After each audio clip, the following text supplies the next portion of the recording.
iti apo. Hallelujah. Madayaw ni Kristo Jesus. Remember that when we experience pain and difficulties, it is during suffering that we learn to pray our most authentic, heartfelt, honest to God prayers. When amok mo amok nga sangit ng timis ko na or nagsuffer dahil timat, nadungog ko mati panag-testify na ado nga suffering mat ngem ijay kami nga adati once kami nagsuffer tayo dagiti authentic authentic heartfelt honest to God prayers very honest tayo nga karag kinapon Diyos kat iso dahi tayo iti mayat nga denggen na lagi pwede no lang agsakitak iti hanto agkarak-kararag wen no lang ada problema kanto agkarak-kararag ngam no awan ako manen mayat man napigol laki kasi manen ngam ti kahit po patuloy lang ta mga adati heart to heart prayer tayo kanya po Diyos madaydayaw itinagan tiya po. Everything that happens to a child of God, the Lord intends to use it for good. Kasadya Romans 8:28, and we know that all things work together for good to those who love God, to those who are the called according to His purpose. Every time we face trials, challenges, obstacles, and temptations that make us distressed and depressed, never discouraged nor lose heart. Na makapa-distress, makapa-depress, no, ada lagi challenges, problema tibiyag.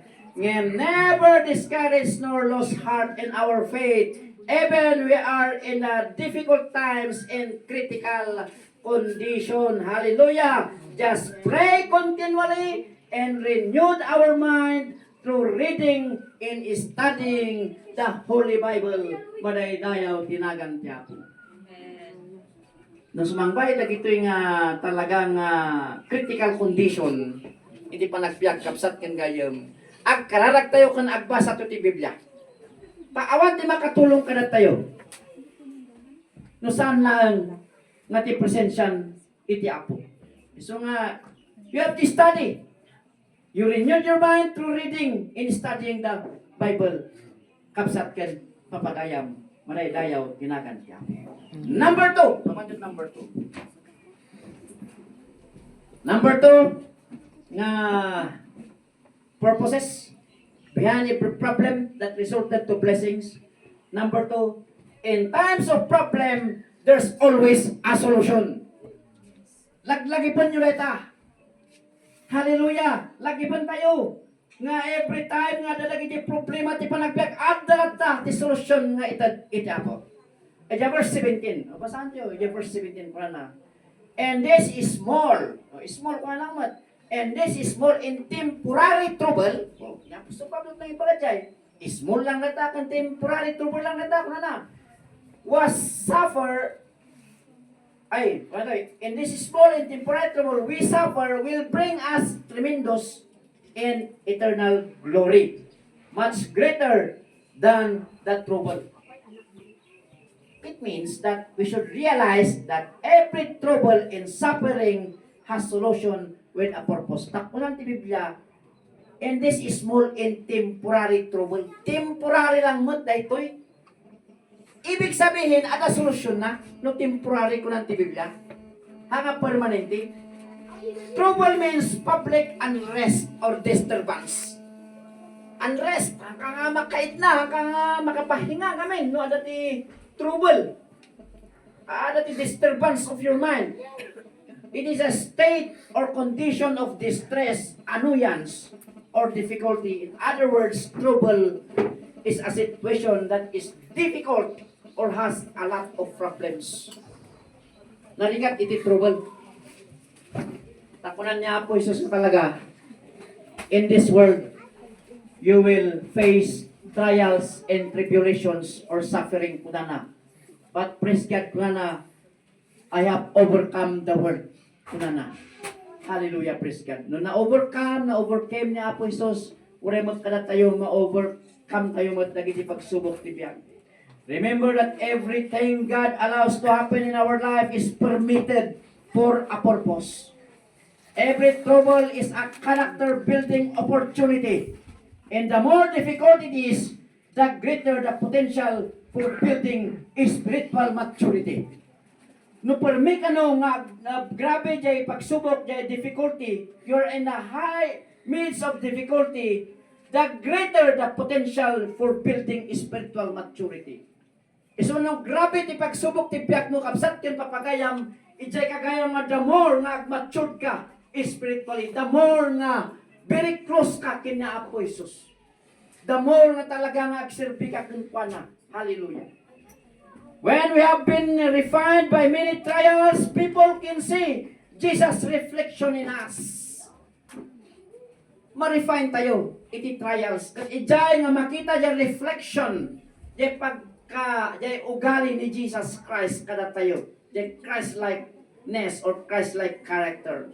Since God intends to make us like Jesus, He will take us through same experiences Jesus went through. Amo tayo itinagsagabaan niya po Jesus dito about tinaga. Noon tayo lagi po itinaglabas papagayam ken gagayam.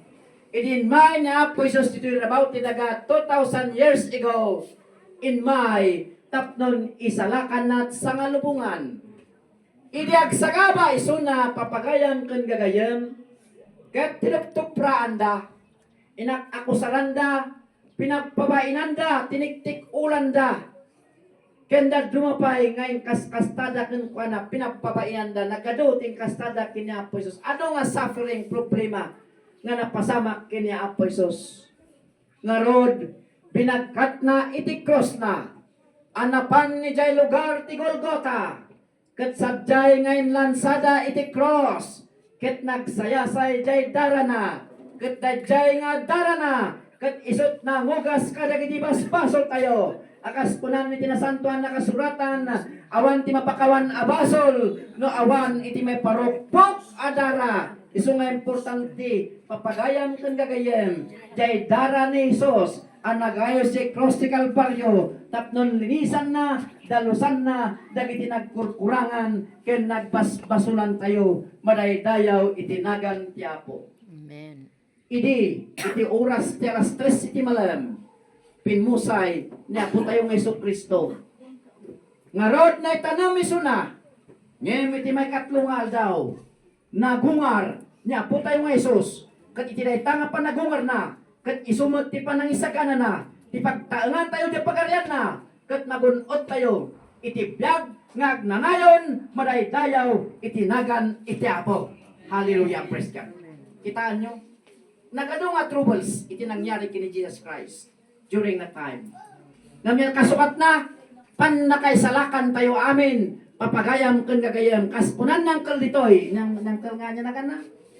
Ngayon, inawat na niya po Jesus, kat agbibyagan, ijay spiritual life na nga, dan iti panakabalbalim nga agbibyagan nga, iti, iyak na natin, jay pagarian, abibyak iti pagarian niya Apo Jesus tata. Una na, jay biyak na. Iso nga, kita nyo, mayat, iti suffering. Importante pagayatan iti Apo. Ta blessing upon blessing, iti kasukat na, gayam ken papagayam. Remember this principle, the power of focus. If you look at the world, you will be distressed. If you look within, you will be depressed. But if you look at Christ, you will be at rest.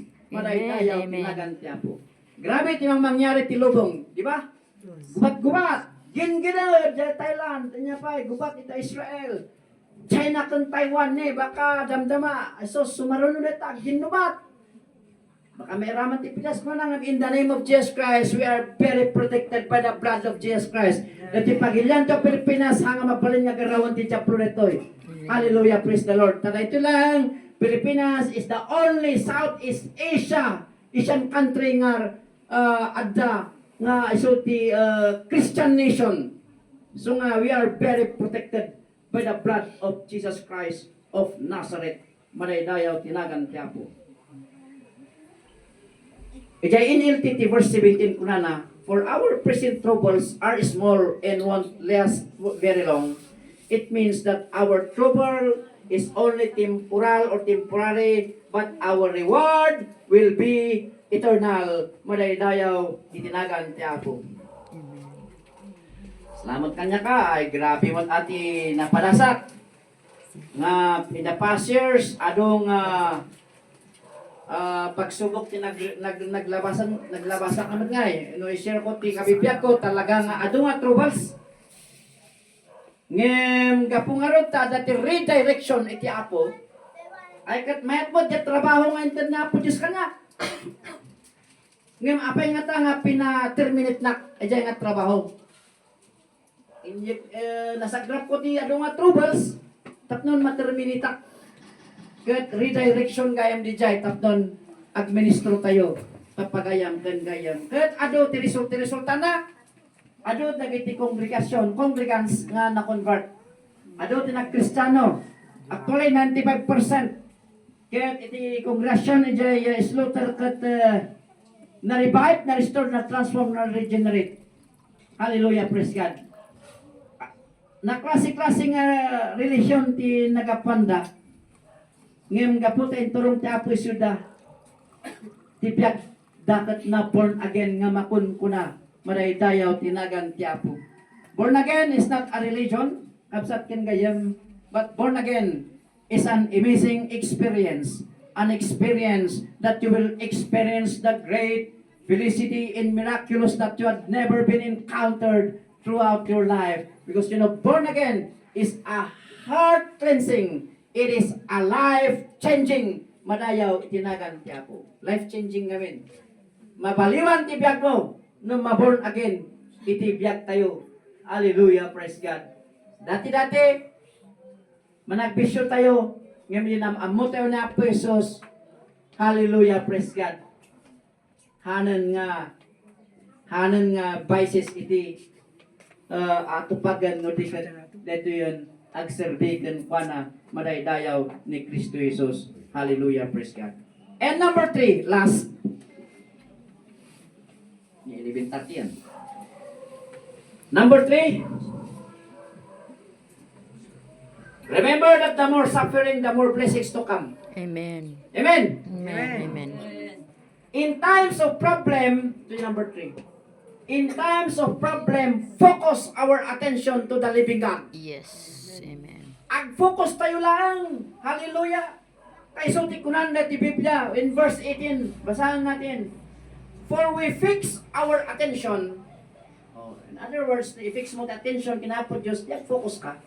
Not on things that are seen, but on things that are unseen. What can be seen lasts only for a time, but what cannot be seen lasts forever.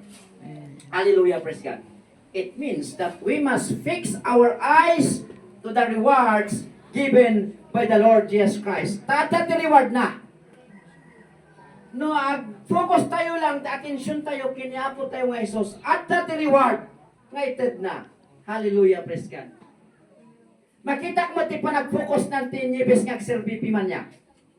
Ore ka sa mo ti rigat ti panagbiag. Nga nasa grab naman, sigaw ni ti panag-testify na. Ngayon nag-focus. Kat bakahan lang nga rito eh. Ititag ti apo mo nga blessing kadakwada ng pamilya. Tada ti reward nga talaga. Iti panang i-focus tayo. Iti attention tayo kanya po Jesus. Iti lang last year ba dahil dedikar tayo jay banda eh. Hindi namin sana. O gason na ta, baka damdama, fortune. Di ba? Hanga dakas na kita nga lulugan nga dawatan ti apo da dumapay. Talon minuan niya pa dita nga pagbiyagan. Hanga dakas. Hallelujah, praise God. Lakit di. Ag-focus tayo mo atensyon kinapo yung statikat niya po umasinso mo ti panagbiag tayo. Hallelujah. Hanlang nga spiritual life iti umasinso pati mo iti panagbiag. Kasi iti kayat niya po Diyos. So nga still focus tayo. Ngayon bagat lang hanga ti pagayatan ni ti masurot ti pagayatan na tamot po Diyos ko na tayo. Amen. Amen. Balansin tayo. Hallelujah. Praise God. Nanatoy, do not focus our attention to the distracted attraction of material gain. Rather, focus in the valuable spiritual things that cannot rust kunanahan nga aglati. Ado na giti distracted attraction of material gain piman no minsan may display na gito ngem unulan tila tamad na giti spiritual things that cannot rust nga aglati iti pamati ti ni Kristo dahil ikot iso nga aglati dahil sanikwa aglati na kita madadaal da ngem di pa nagpamati kinapo tayo nga Hesus saan pulos nga madadaal aglati dahil takapsat kin gaya mga man aglati. Fix our eyes to the pleasure because God wants us to prosper. Amen. Basahan tayo dito Proverbs 11:25. Kunana. Tikatapag prosper tayo. Be generous and you will be prosperous. Kunana, kinan nyo. Kahit tapo mag-prosper to. Help others and you will be helped. In other words, iti key to a blessings to become prospered. Be generous nga naman. Very generous tayo nga hanlang iti kwarta, hanlang nga dagiti tumulong, ngayon very generous tayo mat kumanga mangikarkarak. Kadagiti karubat tayo, kadagiti kakabagyan tayo, kadagiti churchmate tayo, kanda doon pa nga tattao. Anto nga imot nga ibaga nga bendisyonan ba ito, ureno madmarit ugali natin niya, una tayo. Hallelujah, praise God. Nagkasapulan dyan kabagyan, nagkasapulan dyan mga tao, at dalaki diti itulong, why not nga tulungan? Hallelujah, praise God. Be generous and you will be prosperous. Help others. Ako naman, sutikwan di Biblia. Help others and you will be helped. Matulungan ka naman. Dumano ti tiyempo, nung nagtimulong ka, adan tumati tiyempo nga, maawalan ka, adan tumati tiyempo nga kasapulang titulong. Tata, iupin na po Diyos. Mangibaon iti mang tulong tumatkin ka. Taisuti ko na. Help and you will be helped. Fix our attention to the generous God because generosity is a desirable character trait of every Christian. Madaydayaw itinagan tiya po. Ito yung kanais-nais na ugali or kalugod-lugod na ugali ng isang Kristiyano. Be generous. Hallelujah. In our generosity, na pa ito in Proverbs 22:9 na the generous will themselves be blessed for they share their food with the poor. Hallelujah. Well, yung asa apay kiti nga ito nga imimot no adaglag iti ti may tulong ito nga taraon makan no kwarta dita why not nga itulong tayo kada kita kasapulan because in our generosity we are not to expect repayment in kind. Our reward will come from the Lord in His way and in His timing. No, dati tinulungan tayo, hantayon nga kwa, ekspektaran nga, supalitan na. Ada dyan amok nga kwa, nga nakatrabaho ak tayo kapdang wa ini.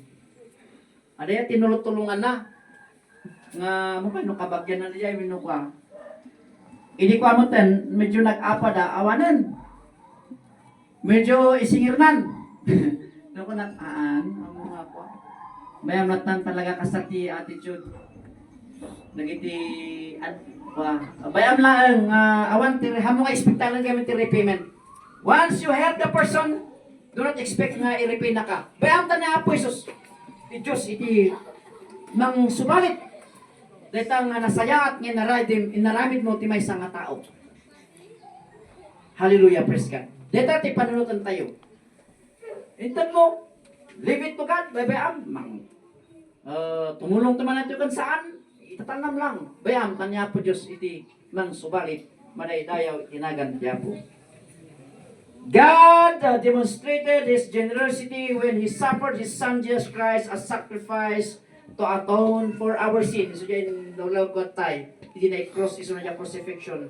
Always concentrate our attention to the Lord Jesus Christ that He will provide comfort and relief during testing and pain. Hallelujah, praise the Lord. Amen. Iso na timang comfort niya po tayo mga Jesus. Iso timang relief during testing and pain. Iso nga dakkel titulong iti panagpamati tayo kini Jesus Christ kapsat ken gayam. We are not teaching our religion, aming ang relasyon tipan mi kasaba kapsat ken gayam, but we are preaching the Lord Jesus Christ. Ti kinaimbag niya Apo Jesus kapsat ken gayam. Mapantayon ti concluding words. Iti conclusion. Do not tell to God how big is your problem, but tell to the problem how big is your God. Madaydayaw tinagan ti Apo. Ano nga ibaga, nagdakala po ti problema, kasano nga ito yan. Ang kanong asya. Siga, problema, dakdakal na po Diyos ko, nga tumulong, nga sulbar, kuna tayo. Don't tell to God how big is your problem, but tell to the problem how big is your God. We are an overcomer. We are more than conqueror. Hallelujah. We are victorious. Oh, we are a winner. We are a champion. Madaydayaw itinagan iti Apo. Amoy papabsak ken gagayam. Noon tayo sirigan. Dagiti problema ano nagsen. Noon tayo sirigan ket nakakatawa. No puray rayan ket makapaisem, makapaalat. Ngem pasamak lang dagitoy amang buribor iti panunot ken mamagbangking iti abaga ti asino man nagbaklay. Agpay suday ta bangkingan na ti abaga no nadagsen laon iti problema. Ngem magyaman tayo, ngem yaman ti Apo tada ti Dios asibibiyag nga isut intay pangibirukan ito na sungbat ken solusyon. Babaan ti pagayam tayo ani Hesus Kristo a Nazareno madaydayaw itinagan ti Apo. Tumagdal tayo, tagkararag tayo.